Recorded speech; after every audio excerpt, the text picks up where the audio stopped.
नमस्कार, हम हैं राकेश कुमार। रउआ देख रहल बानी फाइनल पोस्ट न्यूज बिहार के भोजपुरिया बुलेटिन। आज राष्ट्रीय चिकित्सक दिवस बा, डॉक्टर्स डे। तो सबसे पहले हमनी का डॉक्टर्स डे पर तमाम चिकित्सक लोग जो बा ओकरा के बहुत बहुत बधाई, बहुत बहुत शुभकामना। कारण कि एक कोरोना काल में इस समझ में आ गेल कि चिकित्सक लोग धरती के भगवान बा। आई चिकित्सक लोग ना रहित तो ई मौत के आंकड़ा कहाँ जाइत एकर अंदाज करी। आ वो तब जब व्यवस्था में कमी होए, सारा साधन उपलब्ध ना होए। जहाँ ऐसा हमनी का कई गो घटना देखनी है एक कोरोना काल में कि बेटा मर गेल कोरोना से, तब बाप ओकर लाश छुए ना गेलन। बाप मर गेल तब बेटा छोड़ के भाग गेल। वो ऐसा जगह पर डॉक्टर लोग जे बा से अपन जान जोखिम में डाल के जे सेवा कहले बा लोग, ओकर शुभकामना देके या बधाई देके कभी हमनी का पूरा ना कर सकतनी। श्रद्धा के पात्र बा लोग, तो निश्चित रूप से वो लोग का बहुत बहुत शुभकामना है। पर लेकिन इहो जाने के बाद बा कि डॉक्टर्स डे आखिर शुरू कैसे भेल।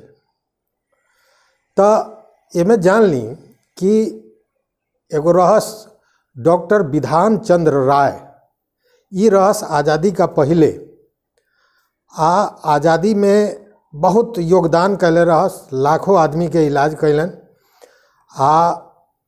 महात्मा गांधी जे रहस बापू के भी उच्च चिकित्सक रहस। उनका सेवा भावना के देख के, आज़ादी में उनकर समर्पण देख के, जब से 4 फरवरी 1961 के उनका के भारत के सर्वोच्च नागरिक सम्मान जो होखले भारत रत्न के सम्मान से सम्मानित कल गए। उनकर जन्म जे बा उ बा 1 जुलाई के।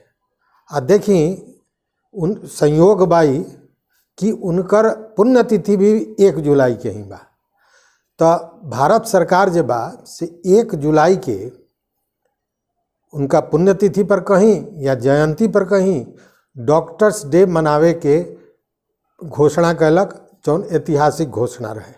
और ओकरा बाद से जे बा से डॉक्टर्स डे मनावल जाले। अब देखी जे कोरोना काल में, हालांकि रुआ जाना था कि विधान चंद्र राय जी जे बा से मुख्यमंत्री भी रहस, अच्छा राजनीतिज्ञ भी रहस। अब देखिए कि ई कोरोना काल में जो फर्स्ट फेज रहे, वो फर्स्ट फेज में 747 डॉक्टर्स का अपन जान गंवावे के पड़ल। आ जान गंवावे के कारण ही रहे कि कोरोना संक्रमित जे लोग रहे ओकर इलाज करे का क्रम में ई सभे इन्फेक्टेड भेल, संक्रमित भेल। इ लोगों का अपन जान गंवा के पड़ल। चूँकि वो लोग का तो दिन रात वही लोग का साथे रहे के रहे। हमें ना क्वारंटाइन के मामला बा, ना अपना के बचाव के मामला बा। किट वोट जे रहे, बहुत जगह तक किट भी ना रहे, ये स्थिति रहे।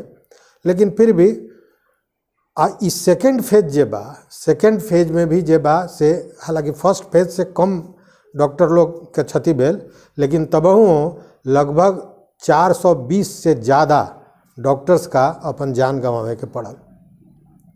ओमें देखिए जे खाली दिल्ली में लगभग 100 डॉक्टर का, ये हम अपना मन से नहीं बतावत, IMA के जे आंकड़ा बा ओकरा हिसाब से बतावत नहीं। 100 डॉक्टर तो खाली दिल्ली में उन लोगों के जबा से मौत भेल, देहांत भेल।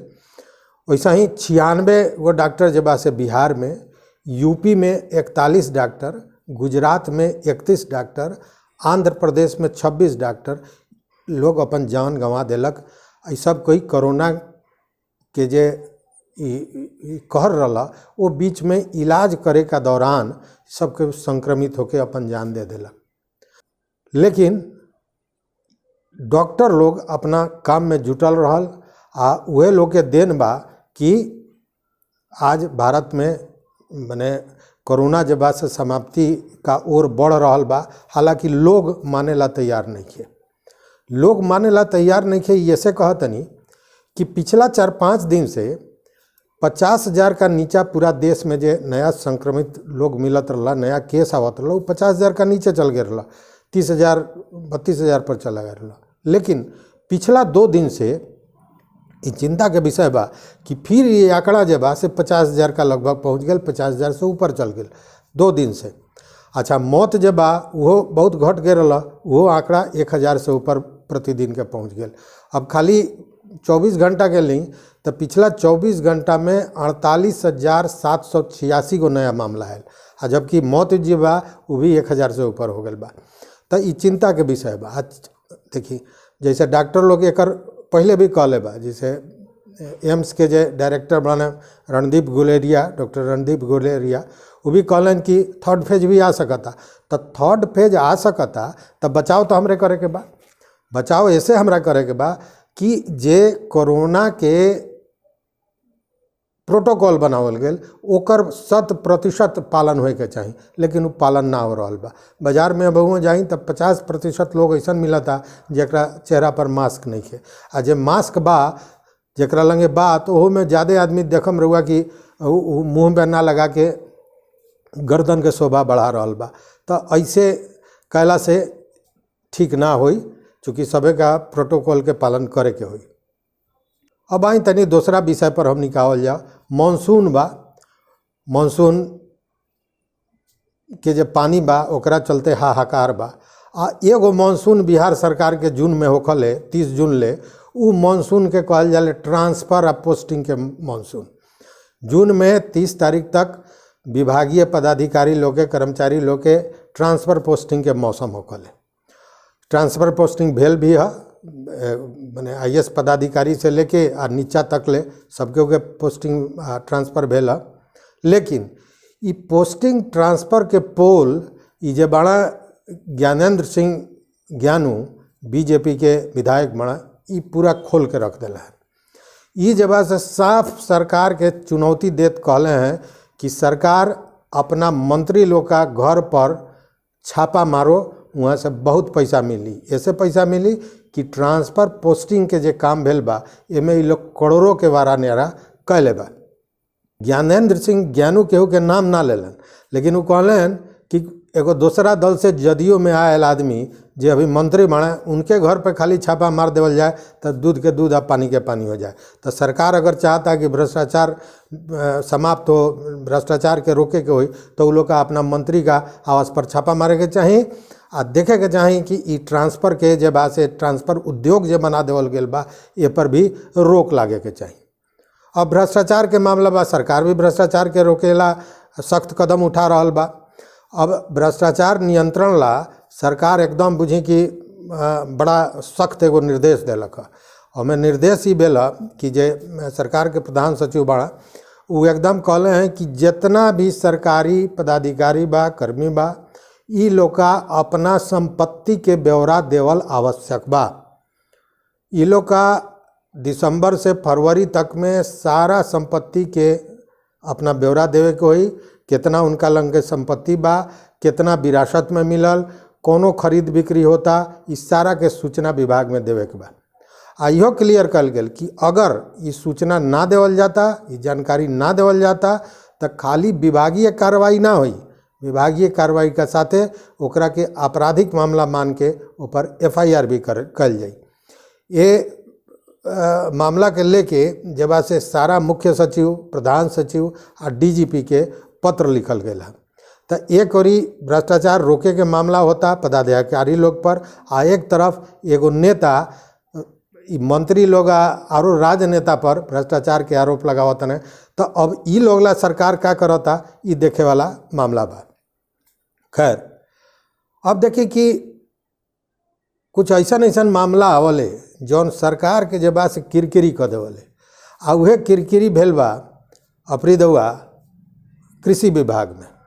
आई का भेल बा रुआ के कहबे कनी है कि ट्रांसफ़र पोस्टिंग के ही जबा से मौसम बा।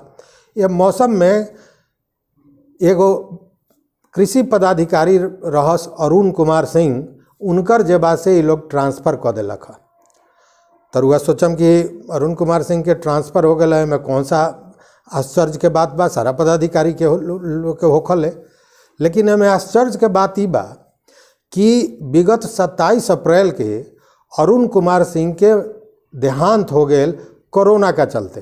कोरोना से संक्रमित रहस आ 27 अप्रैल के उनकर मौत हो गई आ उनकर ट्रांसफ़र जे बा से पटना से भोजपुर हो गया। अब बताई कि मरल पदाधिकारी के ट्रांसफ़र पोस्टिंग के का मामला बा, ये समझ का बाहर के ई परे बा, लेकिन ऐसन भेल बा। उ अरुण कुमार सिंह जे रहस उ पटना का नौबतपुर में पोस्टेड रहस आ रहे वाला, हालांकि उ नवादा के हवन, लेकिन पटना का नौबतपुर में पोस्टेड रहस आ उनकरे ट्रांसफ़र अभी जे बा से ई लोग भोजपुर में क दिलक ह। जब ई मामला सामने आयल त ई वायरल भेल मामला, लोग माने किरकिरी होए लागल, त तुरंत जे बा से विभाग फिर ओकरा के उ ट्रांसफ़र के जे आदेश रहे ओकरा के वापस लेलक आ ओकरा के विलोपित कल गेल। त ई स्थिति बा। पहले भी रुआ सुनले होकम कि जिंदा आदमी के, पहले भी रुआ सुनले होकम कि कोरोना में एक आदमी बीमार रहे, ठीक होके चल गेल, ओकरा घरे फ़ोन आवता कि भाई आपके परिजन मर गए हैं, सो उनका कागज पत्र अनुदान के लिए जमा करिए। तो मतलब मरल के जिया देवल, जियल के मुआ देवल, ई सरकारी विभाग में खूब होता। आ जब किरकिरी होखले तो सब केहू जे बा से अपन चेहरा छिपावत नजर आवले। तो यह बा स्थिति। अपन रखी ख्याल। चैनल पर नया हुई तो निश्चित रूप से सब्सक्राइब करी, हमनी का पेज के लाइक करी। तो बहुत बहुत धन्यवाद, बहुत बहुत नमस्कार, धन्यवाद।